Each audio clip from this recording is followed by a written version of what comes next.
he said. We didn't, but everything he was saying kind of like reminded me of my freshman year last year. I was born and raised in a Catholic household. It kind of was like, you're going to be Catholic or you're not going to be part of this family, so I was Catholic. I learned all the information. I went to everything I was supposed to, but I didn't ever feel anything in my heart. And then my senior year in high school, one of my friends died, and one of my very Christian friends came up to me and said, "Oh, I don't think he's in heaven, he didn't pray enough." And I remember thinking, well, if that's what it takes to get into heaven, A, I'm certainly not going to go, and B, I don't want to be there if he's not. So I completely went away from all sorts of religion. I went away from all sorts of religion. I got into a relationship that was very psychologically messing up. Actually, there was this community that helped me finally get over it, so that's kind of awesome. I liked to party. I thought I had some sort of hole to fill, which I did, and partying wasn't helping. It actually was making me more depressed. And I came to college expecting, I'm going to make all these new friends, all these people are going to be so nice. And they were, yeah, but it didn't help.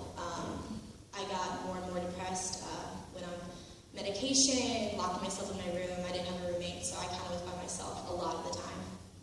And my ARA, Jordan, and her roommate, Mallory, they actually came to my room a few times. They were like, "Hey, let's hang out, let's do something." And I was like, "Oh, okay.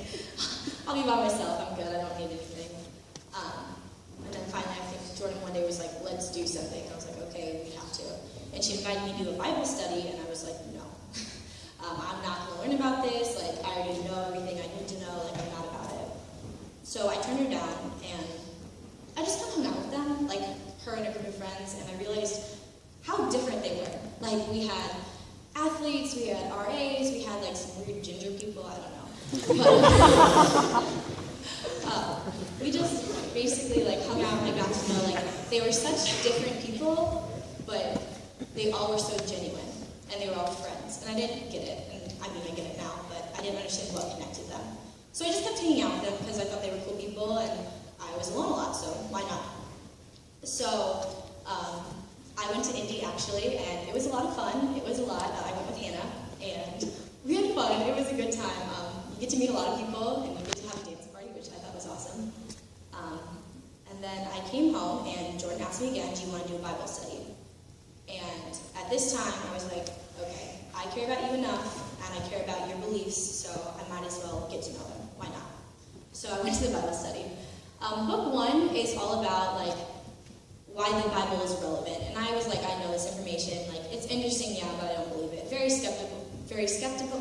Oh my gosh, I can't say a word. Anyway, I remember talking to Hannah and being like, okay, no. Like, I'm doing this for Jordan, but I don't believe this. Then comes book 2.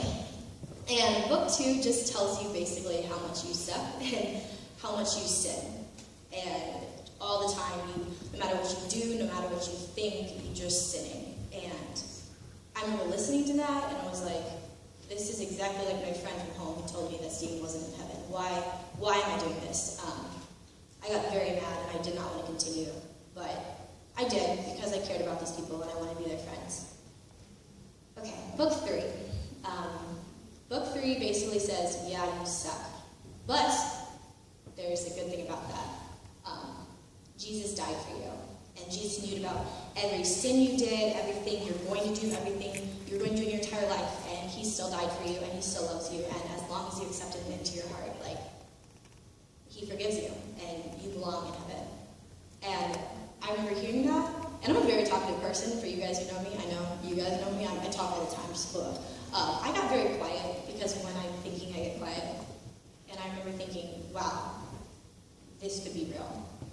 And I kept hanging out with them, and slowly I realized, wow, this is real.